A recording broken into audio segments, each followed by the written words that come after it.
अस्सलाम वालेकुम, आदाब। कैसे हैं सब लोग। मैं कश्मीर आया था, कल आया था, बाई एयर आया था। कल मुलाकात उमर साहब से करनी थी, नहीं हो पाई। एलजी साहब से हो गई।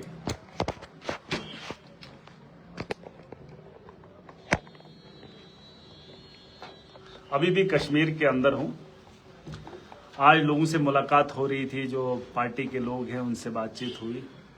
कल की बात तो बयान नहीं कर पाया क्योंकि लोगों की मुलाकातें ज्यादा रही हमारे साथ और उसी में थोड़ा बिजी रहे। चाहता था कि कश्मीर की सरजमीन पे जाऊं, प्रेस कॉन्फ्रेंस करूं, क्योंकि बहुत लोग इंतजार कर रहे थे हमारे जलसे का। क्योंकि बहुत पहले, आपको पता होगा, कुछ महीना लगभग बीतने को है कि हमारा शेड्यूल जो था वो दिया था ऑलरेडी, तो उसको होने नहीं दिया। अब परेशानियां किस किस्म की हैं मुझे समझ में नहीं आ रही। आज मैंने ये सोचा था कि हम प्रेस कॉन्फ्रेंस करें। अब कश्मीर के अंदर एक प्रेस क्लब है, वहां पे कुछ मेंटेनेंस का काम है, वहां पे प्रेस कॉन्फ्रेंस हम लोग नहीं कर सकते। अब हमारा एक कहीं पे घर था, उस घर के अंदर कुछ ऑफिस था और हमने सोचा कि वहां पे टेबल लगा होगा, कुर्सी लगी होगी, तो आवाम के सामने अपनी बात रखेंगे। कुछ मीडिया के लोग आए जो पुलिस के कहने पे भाग गए। मैं स्टेट का प्रेसिडेंट हूं, डिस्ट्रिक्ट डोडा का एमएलए हूं। मुझे बात करने के लिए पुलिस से परमिशन लेनी है, उन लोगों से परमिशन लेनी है। मैं प्रेस कॉन्फ्रेंस कर सकता हूं कि नहीं कर सकता हूं। ये गुंडागर्दी है, ये दहशतगर्दी है कि आप लोगों की आवाज को किस तर्ज पे दबाते हो और पुलिस किस तर्ज पे काम कर रही है। किसके कॉन्फ्रेंस अपनी बात बोलने के लिए परमिशन लेनी पड़ती है और ये उमर अब्दुल्ला साहब का जम्मू कश्मीर और उसकी सरकार में हो रहा है। और मुझे नहीं पता कौन लोग हैं, मैं तो जानकारी लूंगा, पुलिस के लोगों से पूछेंगे। इन्होंने कहा परमिशन। यार, कश्मीर के लोगों को अपनी बात रखने के लिए परमिशन लेनी पड़ेगी, तो इसलिए मैं लाइव आया हूं। बहुत सारे मुद्दे हैं। कल मैं गया था एलजी साहब के पास, मैंने उनसे पूछा कि ये जो मामलात हैं, यूटी का माहौल है, लोगों ने मैंडेट दिया है और मैंडेट में कुछ लोगों को मंत्री बनाया है, कुछ एमएलएज हैं, क्या उन लोगों के पास जो ताकत है उस ताकत को आपकी तरफ से रुकावट है, या तो अगर वो नहीं कर रहे हैं तो क्या वो आप काम कर सकते हैं। तो उन्होंने साफ इनकार किया, कहा कि इन कामों में मेरा कोई भी मुदाखलत नहीं है।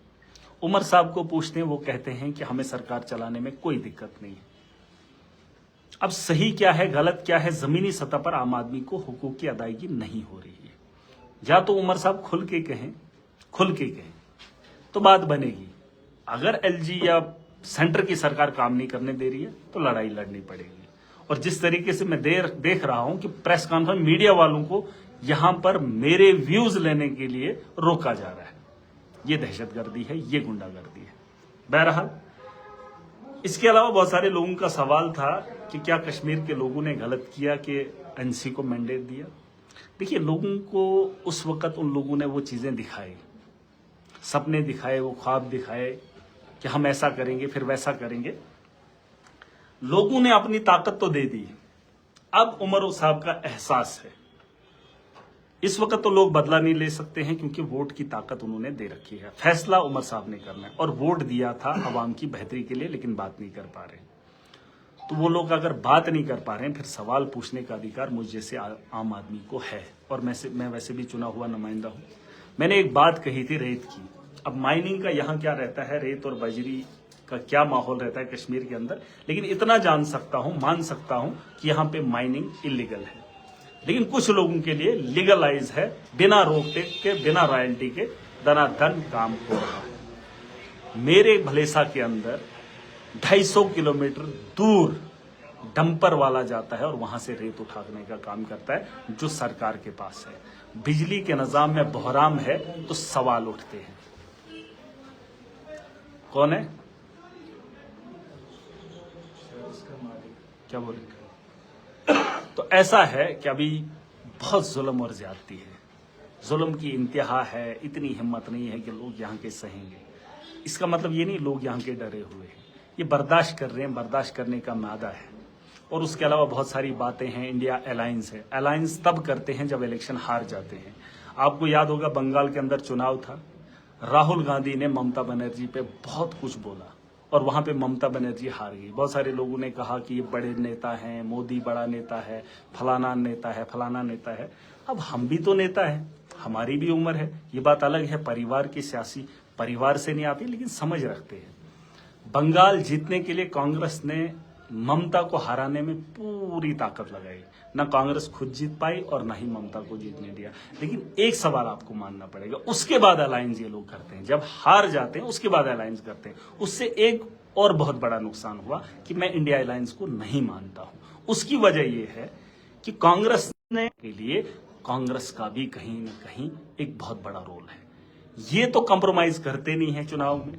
जब चुनाव में कंप्रोमाइज नहीं होगा तो भाई साहब कैसे भाजपा को आप रोकोगे? और कौन कहेगा कि आप इंडिया अलायंस का हिस्सा हैं? ममता बनर्जी इंडिया अलायंस का हिस्सा थी, अपोजिशन के साथ खड़ी थी, नेता प्रतिपक्ष के साथ खड़ी थी, लेकिन बंगाल में असेंबली का चुनाव हरवाया और एमपी को छीनने का काम कांग्रेस ने और अलायंस ने करवाया। ये चीजें, इसके लिए इंसान के पास अकल होनी चाहिए और ये बात आप लोगों को माननी पड़ेगी। वही हालात आज जम्मू कश्मीर के अंदर है। मैंडेट मिला है, ताकत मिली है, लेकिन कोई काम करने को राजी ही नहीं है। लेकिन फिर भी कहते हैं कि उमर साहब चीफ मिनिस्टर हैं। भाई साहब, मैंने भी कहा कि चीफ मिनिस्टर हैं तो काम क्यों नहीं हो रहा है? बिजली के बिलों में बढ़ोतरी है, नौजवान बेरोजगारी से जूझ रहा है, उसके अलावा रेत का माफिया इतना है, उसको आप लीगलाइज नहीं कर पा रहे हैं। मुद्दा क्या है आपके पास? आप काम कौन सा करना चाहते हैं? बैकडोर एंट्रीज हो रही है, कोटे किसके हैं मुझे कोई पता नहीं, सिर्फ ट्रांसफरें हो रही है, लोगों का उजाला नहीं हो रहा है। एजुकेशन की हालात क्या है उस पर बात नहीं हो रही है। देखिए, राजनीति का काम धर्म का नहीं है। अगर राजनीति करनी है तो मुल्क की बेहतरी के लिए करो, लोगों की बेहतरी के लिए काम करो। ना ही ये लोग धर्म को मानते हैं, चाहे वो मुसलमान है या हिंदू है, लेकिन धर्म के नाम पे धंधा बहुत करते हैं। और अच्छे लोग अगर खामोशी से तमाशा देख रहे हैं, वही लोग इसके गुनहगार हैं। सवाल पूछने का हक सबको है, लेकिन पूछेगा कौन? अगर मैं हिम्मत कर रहा हूं, मैं जुर्रत कर रहा हूं, मैं कश्मीर से चुनाव नहीं लड़ूंगा। कश्मीर की सरजमीन से कश्मीर का नौजवान ही चुनाव लड़ेगा। और कश्मीर के लोगों से मेरी नाराजगी सिर्फ इतनी है, मैं आप पे इल्जाम नहीं लगा रहा हूं। नौजवान पढ़ रहा है, आपका बच्चा पढ़ रहा है सिर्फ इसलिए कि वो अच्छी नौकरी मिल जाएगी। गवर्नमेंट नौकरी आप चाहते हैं, एक अच्छा डॉक्टर बने, एक अच्छा इंजीनियर बने, एक अच्छा वकील बने, एक अच्छा आईएएस ऑफिसर बने, केएस ऑफिसर बने, लेकिन एक अच्छा लीडर बनाने के लिए कोई भी ख्वाहिश नहीं कर। और वो अच्छे लोग खामोशी से तमाशा देख रहे हैं और तजिया कर रहे हैं। यहाँ बहुत ज़हीन लोग हैं, बहुत अच्छे लोग हैं। मैंने कल एक बात कही, मैंने डल के बगल में देखा, बिहार, यूपी, राजस्थान, पता नहीं कहाँ कहाँ स्टेट, किस किस स्टेट से आए हैं, जो वहाँ पर कुल्फी बेच रहा है, जो वहाँ पे मकई बेच रहा है, वो मक्की बेच रहा है, जो बुनने का काम करता है, मच्छी बेच रहा है, मीट बेच रहा है, होटल पे काम कर रहा है, रिक्शा चला रहा है, गाड़ी चला रहा है, धान के खेतों में वो वहाँ पे धान लगाने का काम करता है। साथ विश्वासघात किया। और सबसे बड़ी बात, कश्मीर के लोगों को ये बताया जाता है कि अरविंद केजरीवाल ने, मैंने तो फिलहाल इस पे बात पूरी करूंगा, कश्मीर के लोगों के पास अब सिर्फ दो चीजें बची हैं। एक तो लोगों के दिलों के अंदर हमदर्दी अभी भी है, और हमदर्दी को बरकरार रखिए। बाकी काम आप किसको सौंप रहे हैं मुझे उससे अभी लेना देना नहीं है। फिलहाल अपनी हमदर्दी अपने पास रखिए, और जो खौफ है उसे निकाल लीजिए। खौफे खुदा रख लीजिए, खौफे भाजपा नहीं चाहिए, खौफे एनसी नहीं चाहिए, खौफे पीडीपी नहीं चाहिए। मुल्क, जम्मू कश्मीर एक मुल्क था, मुल्क के बाद 370 फलाना ढिमका और आज यूपी तक बना कर रख दिया। ये किन लोगों ने किया? बहुत सारे लोग कहते हैं कि हमें जमीनी हुकूक मिले। मुझे ये बात बताइए, जो दुनिया के अंदर किसी भी देश के अंदर किसी भी इंसान ने अगर जन्म लिया है, क्या उस पर जमीन का हक नहीं है? क्या सिर्फ कश्मीरियों ने ही चावल खाए हैं? बात चौकसरों ही होता क्यों? और उस भत्ते के नाम पे इतनी सत्ता हो रही है, इतनी सियासत हो रही है, इतनी राजनीति हो रही है, और वो भी इतनी गंदी कि जिस ताकत को हमने दिया था, जो लोग अपने मैनिफेस्टो पे बात नहीं करते, और फिर भी लोगों को समझ नहीं आ रहा है, और लोग कहते हैं कि अरविंद केजरीवाल ने 370 को वोट किए। मैं एक सवाल पूछना चाहता हूं कि जब मुल्क था, मुल्क से इस हाल तक पहुंचाने वाला क्या अरविंद केजरीवाल था? जब 2014 में आप लोगों ने मैंडेट पीडीपी को दिया तो भाजपा के साथ जुड़े वो लोग, तो 2019 तक का माहौल किन लोगों ने बनाया? और फिर जब यूटी में चुनाव लड़े और फिर जब मैनिफेस्टो कुछ और था कि हम लड़ाई लड़ेंगे, तो आज भी खामोशी से तमाशा देख रहे हैं। और इल्जाम अरविंद केजरीवाल को, जो जम्मू कश्मीर में पहली बार मेरे जलसे में आया था, जिसको यह बताया गया कि आतंकवाद 370 की वजह से है, बेरोजगारी 370 की वजह से है, और 370 को तोड़ने के बाद यहां पर ना आतंकवाद खत्म हुआ और ना बेरोजगारी खत्म हुई। करप्शन का अंबार है, करप्शन जोरों पर है। एक आम आदमी परेशानी की जिंदगी से कभी बाहर निकला ही नहीं। लेकिन सवाल मेरा यह है कि जिन लोगों ने इतना किया और तुम लोगों ने इनको मैंडेट दिया, कश्मीर के अंदर खून बहाने वाले, खून की होली खेलने वाले और कश्मीरों का नरसिंगार करने वाले, और फिर सवाल एक वोट के लिए इतना झमेला बना रहे हैं ये लोग कि 370 को वोट दिया, 370 को वोट दिया। ठीक है, अरविंद केजरीवाल ने गलती कर ली, मान लेता हूं। अरे उसके वोट देने या न देने से कोई फर्क नहीं पड़ता, ये तब भी टूटना था। इन्होंने तो, आपने तो वोट की ताकत देकर इनको तो समर्थन दिया था यार, और आज उसी की पलटी तो तुमने मारी। और आज खामोशी है, उमर साहब की खामोशी जम्मू कश्मीर के अंदर जुल्म की अक्कासी करता है, और यहां के हालात अगर बदतर हैं उनकी खामोशी की वजह से। और ये मैं कह रहा हूं यार, अरे तुमने तो यहां हालात वैसे बनाए। दुनिया के अंदर कौन सा ऐसा मुल्क है जहां पर जमीनों पे उन लोगों का अधिकार नहीं? ये दुनिया के ऐसे ही जी रही, ऐसे ही जी रही। बस हमने खाली बत्ता खाया, बत्ते से शुरू हुआ था, बत्ते पे खत्म कर दिए तुमने। अब नए लोग वो लगाएंगे खेतों की। एक आम आदमी की जरूरियात पे काम हो।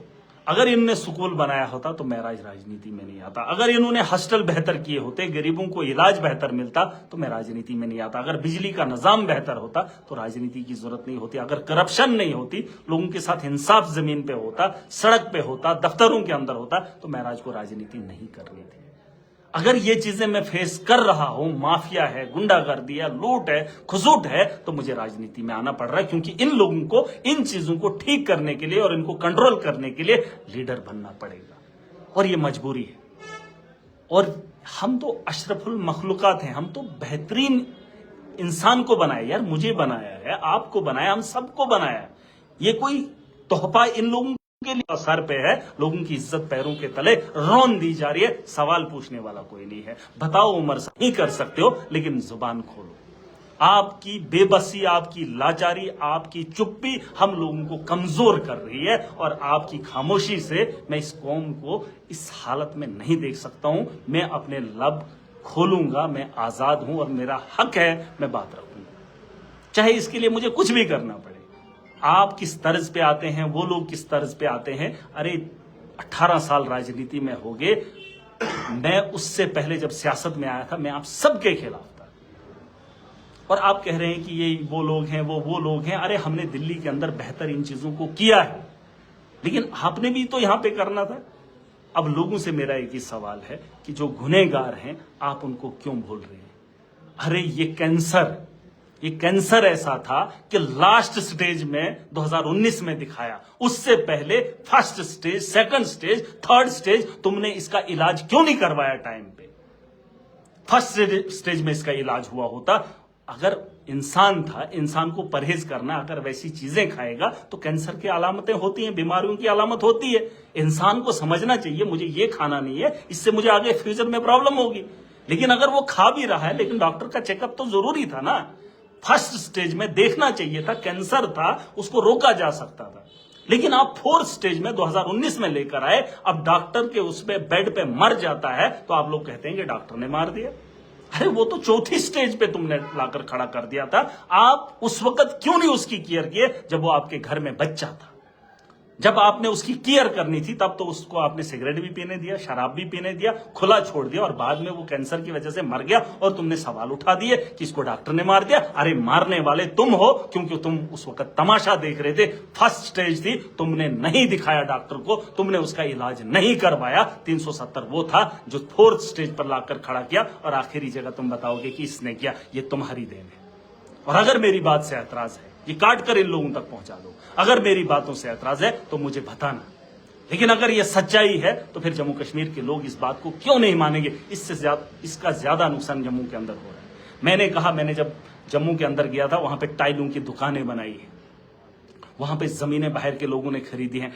टाइलें तो दुकानें रखी हैं, लेकिन वो लगाने वाला जम्मू का है। वो जमीन बेच रहा है, वो दुकानें बेच रहा है, वो लोग बिजनेस कर रहे हैं, पैसा कमा रहे हैं, और हमारे लोग मकानों को टाइलें और गाड़ियां खरीदकर वीडियो रील बना रहे हैं और अपने मुस्तकबिल के बारे में सोच नहीं रहे हैं। बीजेपी भी अपना काम कर रही है और एनसीपी भी अपना काम कर रही है। ये अगर लोगों के मुस्तकबिल के लिए खड़े होते तो खामोश नहीं होते। ये खामोशी, ये चुप्पी हम लोगों के लिए मुसीबत बनती जा रही है और मुझ जैसे आदमी के लिए परेशानी। मैं यहां परेशान हूं, एक आम आदमी परेशान है, लेकिन ये अपनी कुर्सी को छोड़ने के लिए तैयार नहीं। लोगों ने फैसला कर लिया था, आप लोगों को ताकत दी थी। उमर अब्दुल्ला साहब, अगर इस वक्त चुनाव होंगे, इस वक्त माहौल अलग होगा, लेकिन आपके पास ताकत है। आप सरकार में बैठकर या तो फैसले कर लीजिए या तो अपने फैसले के लिए तैयारी कर लीजिए। जब काम नहीं होता तो बैठकर क्या फायदा। हम साथ मिलकर जाकर लड़ेंगे ना किसी से। अरे तुम बात भी नहीं कर रहे हो, लड़ भी नहीं पा रहे हो, काम भी नहीं हो रहा है, तो ये चीजें भाई साहब मुझसे नहीं होगी। मुझसे लोग सवाल करते हैं, मेरे पास लोगों का जवाब नहीं है, और उसके लिए मैं अपने तर्ज पे काम करूंगा। और मुझे पूरी उम्मीद है जो भी एडमिनिस्ट्रेटर हैं सुन लें। देखिए, मैं तो बोलूंगा भाई साहब, मुझे तो, मैंने वादा किया आवाम के साथ, मुझे वहां पर काम चाहिए। और रही बात कश्मीर के अंदर जो प्रेस कॉन्फ्रेंस थी, वो तो इन्होंने होने नहीं दी, लेकिन मेरा जो मैसेज है, उनके कुछ सवाल होते वो जवाब भी देता। लेकिन अगर आपको भी कुछ सवालात हैं तो बता दीजिएगा, लेकिन गिले मुझसे मत कीजिए। 2014 में हमारी पार्टी 13 में जो है हम सरकार में आए, लोगों को ये बताया, फिर वो बताया कि कैंसर लास्ट स्टेज में थी, बस इसको वहां वेंटिलेटर पर बिठा दिया था, इल्जाम डॉक्टर पे लगा लिया कि इसने मार दिया। गुनहगार वो हैं जब बचपन गुजार रहे थे तब उस बच्चे की फिक्र करनी थी। वो तंबाकू पी रहा था, वो शराब पी रहा था, लेकिन वो बड़े होकर भी उसे नहीं रोके। फर्स्ट स्टेज में डॉक्टर के पास नहीं लिया, इलाज नहीं किया, second stage, third stage, last stage में फिर इल्जाम लगाएंगे उसको। अरे जिनको लगाना है उनके सामने बोलने की हिम्मत तो करो यार। आप इनको नहीं बोल सकते, ये भाजपा को क्या बोलेंगे। लीडर चुनो जो आवाम की रहबरी करे। कश्मीर के अंदर सिर्फ अगर कमी है तो वो लीडर्स के, खामोश हैं, देख रहे हैं, लेकिन गुनहगार हैं। सवाल आपसे भी पूछे जाएंगे, आप तमाशा क्यों देख रहे हैं।